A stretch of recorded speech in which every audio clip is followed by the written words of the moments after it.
in character development, costume development, you get into the band, whatever, is it pretty much like, here's your rubber boots and your thong?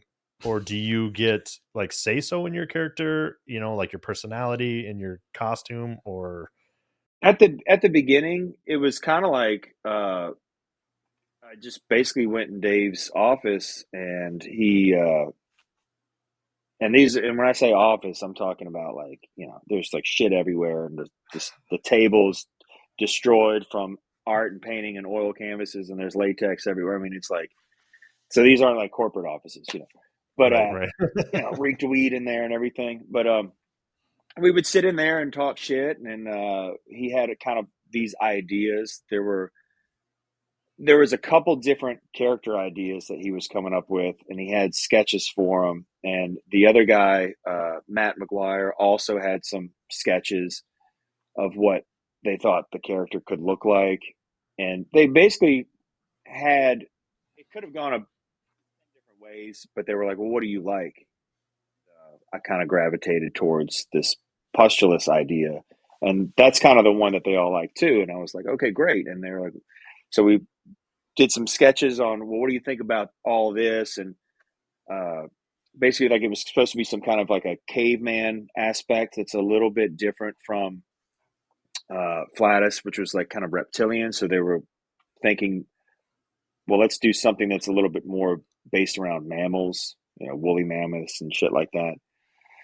And then I just said, well, I just want the face to be blue because Flatus was red and green. I'd like to do blue and maybe like brown and ice colors and shit like that. So I had a little bit of say in at least how some of it, And of course, the character, Dave and I kind of decided what I guess the attitude was going to be, and like it was kind of weird at first. Like, the Pustulus was supposed to be deaf, and it was a really, really hard gag to keep up.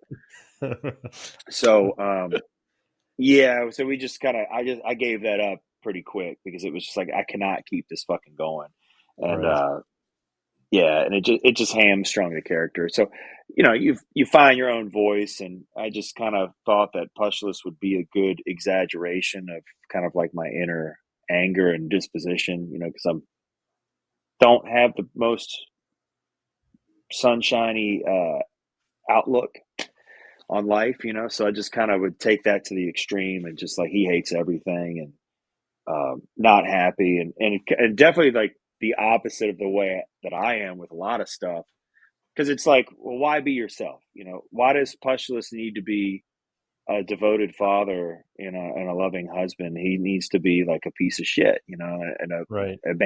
he makes a lot of kids and abandons them and will not raise them, does nice stuff for other people that don't deserve it and shit like that, like, just a really bad person, the anti-hero.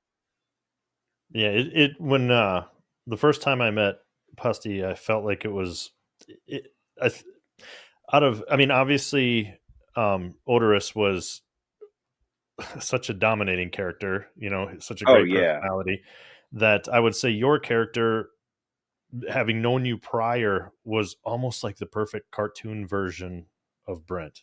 Like, when I'd listen to you talk and I'd watch you walk around, it was like you could see you in there, but it just reminded me of a cartoon, like how all that worked out, which I thought was wonderful. I thought you did a great job with it, and finding a character, and not to, talk negatively about some of the guys, in the past that have been through there, but some of the guys I don't think landed their character as well.